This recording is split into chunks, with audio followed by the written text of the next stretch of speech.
watching her. She's watching the video, and she's understanding what she did. Not just once, not twice, but 3 times. Do you understand what you did? Do you understand? Just let us know that you understand and you apologize. Not one time. You apologize. Not once. But you can sit and you can figure out how to get your time cut short. That's not acceptable. Treat her like she sold drugs. She dealt with a drug dealer. Treat her like them animals. They took her life. They took her life. And I understand the frustration of feeling like this defendant is getting off really easy. She is. And feeling like she hasn't ever taken accountability for what she really did. And I feel the same way. Monique did not have to die. I didn't have to throw her out like she was garbage either. My baby was so precious to me. 4 people were convicted on first-degree murder-related charges as part of a conspiracy that ultimately targeted Monique's boyfriend. The apparent motive connected to a recording label dispute and allegations of snitching on a drug-dealing operation. Oh my God. A phone cuts through the stillness. Monique Bohr picks it up, her voice bright, unsuspecting. "Hi, Lisa. A house showing?" "Sure, I can meet you tomorrow at 11. The call ends. Too quick, too quiet. Just a click. That click hides something dark. Outside, a U-Haul truck idles in the shadows. Its engine hums low, unnoticed. Security cameras catch it slipping away, carrying a secret no one sees coming. One choice, one moment, and Monique Bohr's world shattered. She stepped out into the crisp Minneapolis air, keys jangling, mind racing with plans. At 28, she was a real estate star, her radiant smile a magnet for clients. 2 little girls waited at home, their superhero mom who never slowed down. Her partner, John Mitchell Momo, lived for the mic, spitting rhymes while she sealed deals. Hustle fueled their days, love stitched them tight. That Sunday, December 29th, 2019, felt like any other. A client, Lisa, booked a last-minute showing. Monique saw opportunity, not danger. She hopped in her car, the address plugged in, her focus sharp. The house sat quiet, tucked in a sleepy suburb. She pulled up, alone. The clock ticked. John called her that night. No answer. The girls asked where Mommy was. Silence. Something was wrong. Terribly wrong. Her phone went dark. Her car vanished. A mother's laugh, a partner's heartbeat, a dreamer's fire, all swallowed by a single, chilling lie. What started as a routine day spiraled into a desperate search. Monique wasn't just missing. She was caught in something bigger, something twisted. The Twin Cities held its breath. A vibrant life hung in the balance, and time was running out. One name, one voice, one moment that dragged Monique Bohr into a storm she'd never escape. The search for answers ignited fast. January 1st, 2020. John's world cracked open. Monique was gone, taken from that Maple Grove house, her life unraveling in hours. Police swarmed the alley where she was found. A U-Haul sat abandoned nearby, its doors ajar, whispering secrets. Evidence pointed back to the call. Lisa Pulowski wasn't real, but the danger was. A lie sparked it. A grudge fueled it. Investigators dug deeper. Elsa Segura emerged, the voice behind Lisa. Once a probation officer, now a player in a darker game. She'd lured Monique to that empty house, but she didn't act alone. Cedric Berry and Berry Davis lingered in the shadows, ready to strike. Their hands moved fast that night, grabbing, binding, driving Monique away. A plan this tight, had a mastermind. Eyes turned to Lyndon Wiggins. Wiggins had a score to settle. John's rising star in music had crossed him. Old ties snapped over a deal gone sour. Loyalty twisted into vengeance. Monique, linked to John, became the target. The trap snapped shut on New Year's Eve. But the alley wasn't the end. Hours later, a gunman slipped into John's home. Shots rang out. John fought back, clinging to life.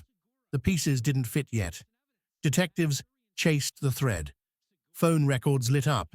Segura's call to Monique, tied to Wiggins's crew. The U-Haul traced back to Berry. Every move screamed precision. But why Monique? Why not John alone? The answer hid in the feud's ashes. Wiggins wanted pain. Slow, sharp, personal. Taking her wasn't enough. They'd aimed to break him too. A single thread pulled, and the whole web trembled. The hunt tightened. Segura cracked first. Her story spilling names, dates, motives. Berry and Davis followed, cornered by evidence they couldn't dodge. Wiggins stood last, defiant, his grudge a fading echo. The trap had collapsed, but the cost was steep. Monique's laugh, her light, gone. John's survival came with scars. And the question lingered. How did one call rewrite everything? One voice unraveled the lie. One truth locked it shut. But the silence roared loudest. The case closed, but the story didn't. A simple workday had spiraled into a nightmare. Betrayal drew the lines. Revenge painted them red.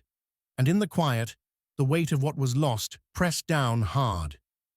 A trap snapped shut. Then the shadows started moving. The U-Haul rumbled down back roads, Monique trapped inside. Duct tape bit into her wrists. Her phone, dead on the floorboards, couldn't save her now. Outside, the world spun on. New Year's Eve ticking closer to midnight. But in that truck, time stopped. Two men up front, faces hard, eyes ahead. They didn't speak. They didn't need to.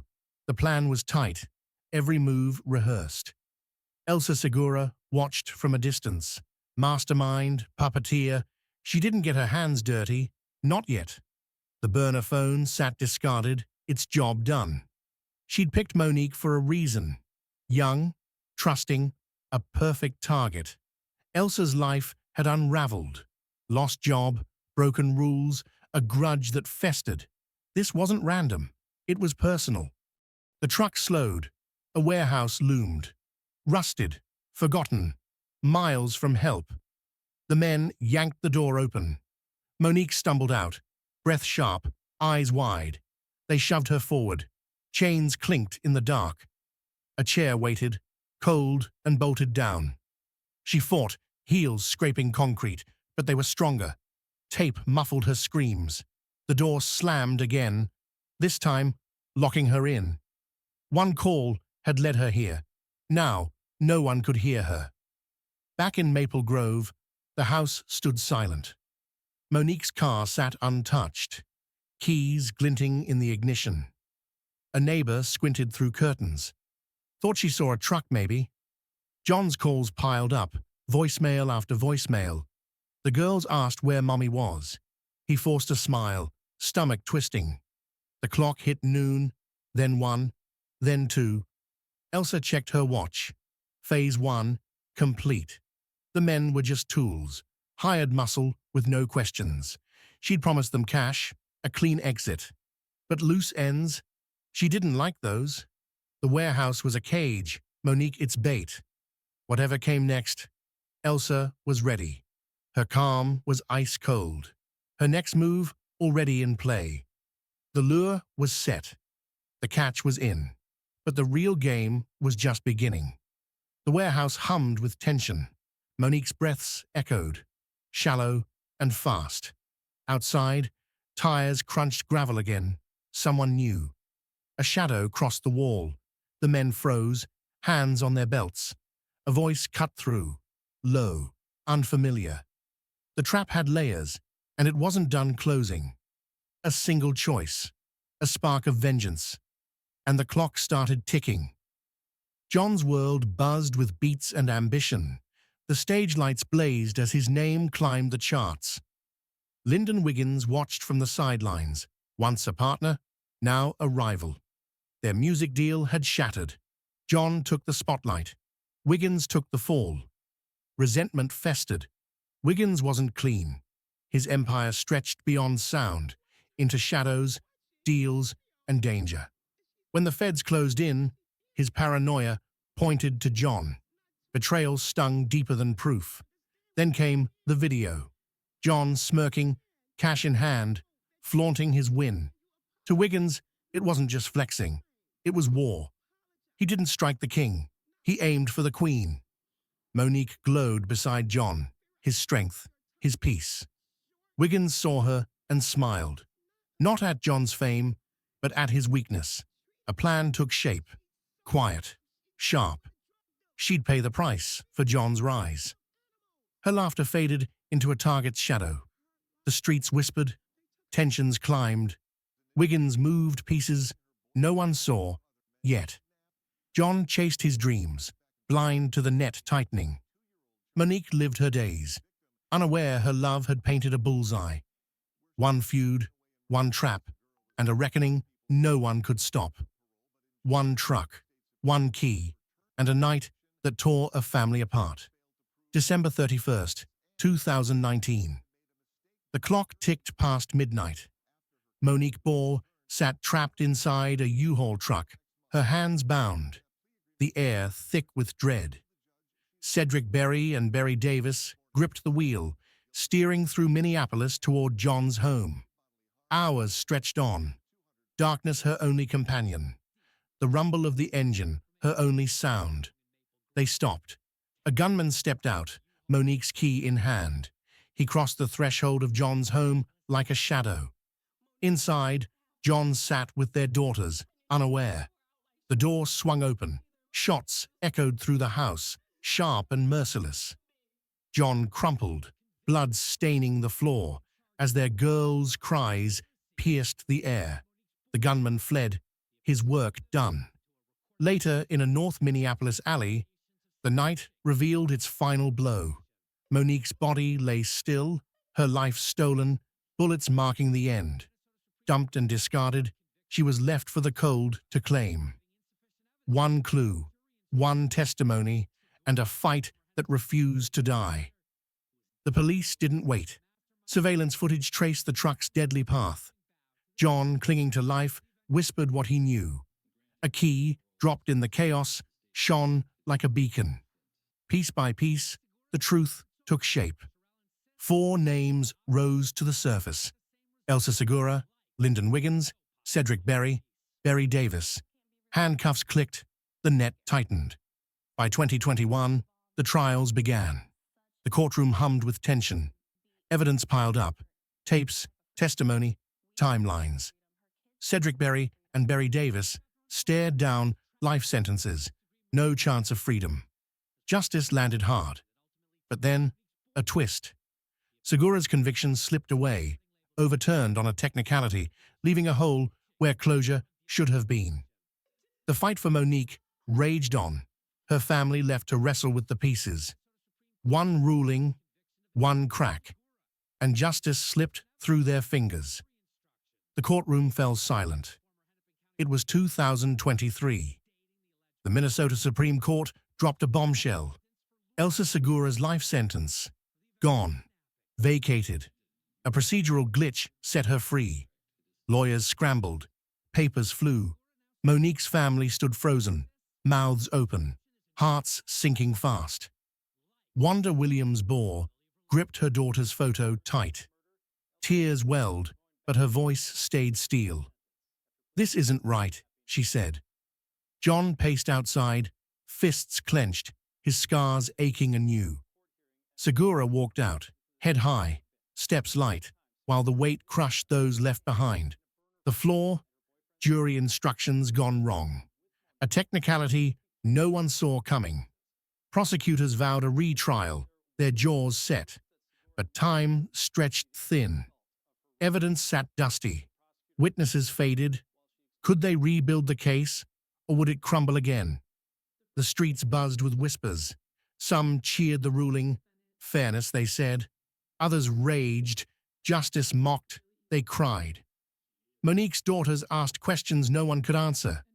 The alley shrine grew, flowers piling higher, a quiet plea in the chaos.